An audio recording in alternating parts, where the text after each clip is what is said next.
Major SmackDown superstars are set to compete at NXT Deadline. Also, William Regal was referenced on last night's NXT, and an injured star has also made their in-ring return. More on that in this video. Hello everyone, Jack and Fraser here on a lovely Wednesday morning. Really nice Wednesday. It's a bit cold, bit crisp though. Oh. Yeah. I put the heating on in here, it's a little bit too cold for me still. And there were a pair of cold dudes Yeah. on NXT last night. Yeah. Last night on NXT, we obviously saw Pretty Deadly reading their Christmas story, but Fraser, the segment was gate crashed by some main roster boys. Who would do that? Do you want to let them know? Who would do that? It was the New Day. Yes. Yeah, they gate crashed their little Christmas story, which is a shame because they had set dressing, they had some Christmas presents, they had Christmas trees, they had Christmas outfits, Jack. And the New Day ruined it. No, sorry. The New Day ruined it. Yeah, they did ruin it. And you know what? I'm on Pretty Deadly's side. Maybe it's because they're fun British boys. Yes, boy. Yeah. But the New Day ruined it. The point of this is that the New Day have challenged Pretty Deadly for the NXT Tag Team Championship.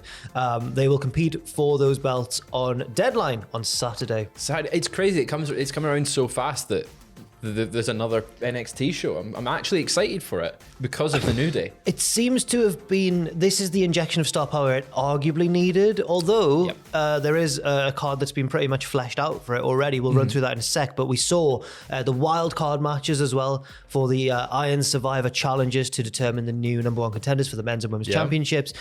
Indy Hartwell won her triple threat match to be entered into that Iron Survivor match at the pay-per-view or at the Premium Live event. Premium live event. Get the terminology right. The men's wildcard match, Axiom won, and I like Axiom. Axiom's cool. You know, formerly known as, well, we don't know who he is, but he was A-Kid.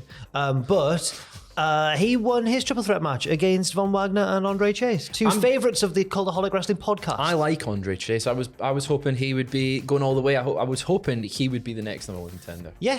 Because he's a good lad. He's a great man. Axiom, I'm happy for Axiom. I just don't think he's winning it. He's very skilled. But he's skilled, But he's not got the banter yet. That's what they need on NXT. They need more banter. Cultaholic's promotion of the year. Half year, sorry. The Culties will be coming out pretty soon this month, actually, yeah.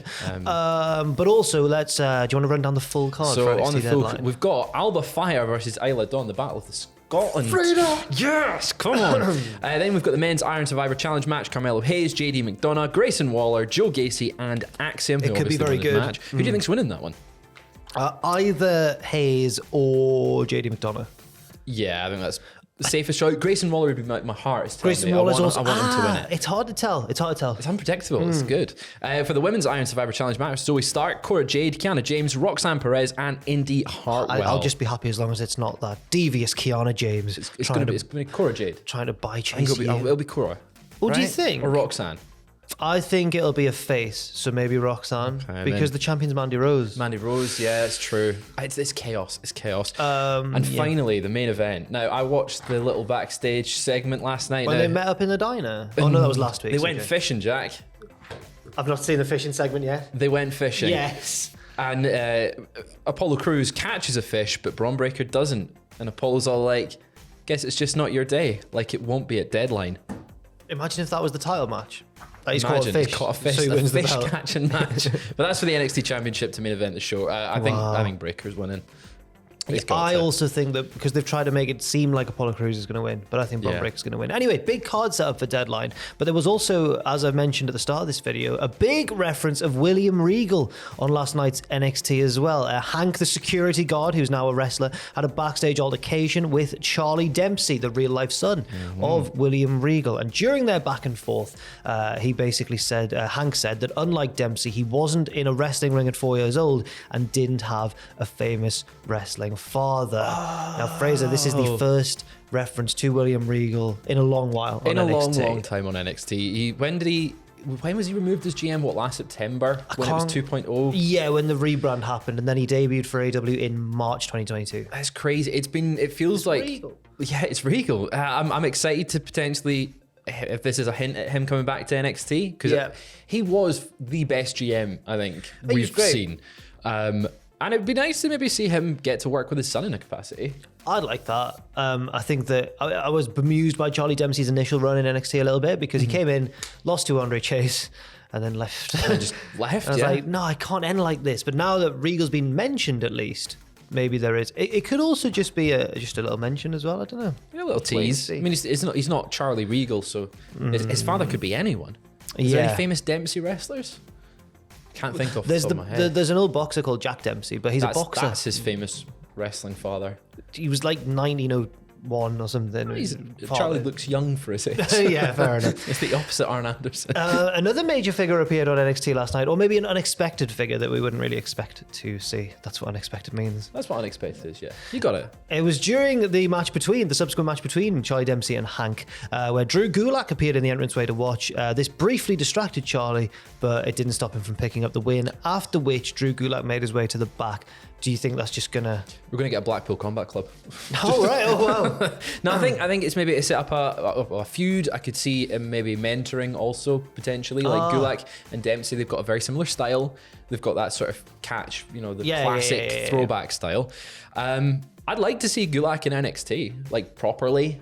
I would as well. He feels heavily underutilized. During the latter days of like the Vince McMahon era, why was Drew Gulak being used as like a backstage interviewer and stuff? It was really bizarre. Was really strange, especially when you went from him being like Daniel Bryan's best mate. And their match was amazing. Yeah. And then they go, right, well, you're going to just interview folk now. Very weird. Yeah. Very strange. So hopefully NXT for a run. Yes, hopefully this is a window into something new. Something else new in NXT possibly was the appearance just in the crowd where they were spotted of Vincent and Dutch, formerly of The Righteous, in on the indie scene and also in Ring of Honor as well, and just generally they've been about for a while. It's I like the little finding them in the crowd. It feels like a throwback to the old takeover where the big indie talent was spotting the crowd. Also feels a throwback to TNA when Rory McAllister sat in the crowd. And unauthorized, like, yes. It's Rory. Yeah, I guess, yeah.